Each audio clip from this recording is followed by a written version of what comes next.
আসসালামু আলাইকুম। আমি বেনাজি রান্নাঘর থেকে বলছি। আজকে আপনাদেরকে মিষ্টি কুমড়ার পুরপুরি রান্না করা দেখাবো। আমাদের গ্রামের ভাষায় পুরপুরি বলে। আপনারা কি বলেন আমাকে জানাবেন। আমি যে মিষ্টি কুমড়া কেটে নিয়েছি, একে একে সব রকমের মশলা নিয়েছি। মিষ্টি কুমড়াটা কড়াইয়ে দিয়ে দিলাম, পেঁয়াজ দিব, সব রকমের মশলা আমি যে ঢেলে দিলাম।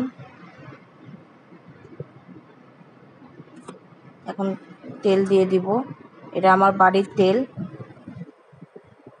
সরষের তেল দিয়ে দিলাম। এখন হাত দিয়ে মেখে নিব। আপনারা এভাবে মাখিয়ে নেবেন, তাহলে মিষ্টি কুমড়ার পুরপুরিটা স্বাদ ভালো আসবে। মাখিয়ে নেওয়ার পরে হালকা পরিমাণ পানি দিব। এক হাতে ভিডিও করা, ওই জন্য একটু সমস্যা হচ্ছে। মাখানো হয়ে গেছে, এখন আমি হাত দিয়ে পানি দেব। এভাবেই করবেন আপনারা, তাহলে স্বাদ হবে ভালো। পানি দেওয়া হয়ে গেছে, এখন ঢাকনা দিয়ে ঢেকে দেব। হালকা করে এখন ওই যে লাড়া দিয়ে দিলাম। বেশি লাড়ালাড়ি করলে পরে মিষ্টি কুমড়াটা গলে যাবে।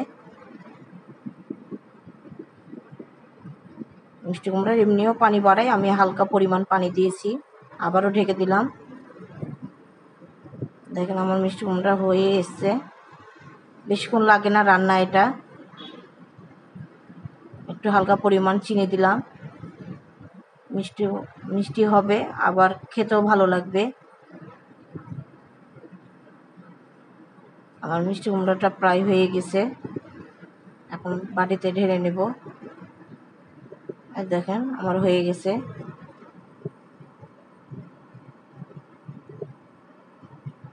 জিনিসটা পুরো পোড়া হবে তলে, ওর জন্য একটু সময় লাগলো।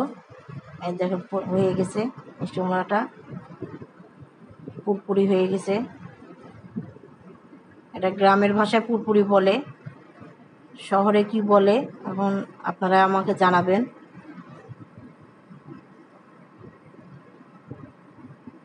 মিষ্টি কুমড়া পুরপুরি হয়ে গেছে এই পর্যন্ত। দেখতে থাকুন কেমন লাগছে, দেখেন কালারটা কত সুন্দর এসছে।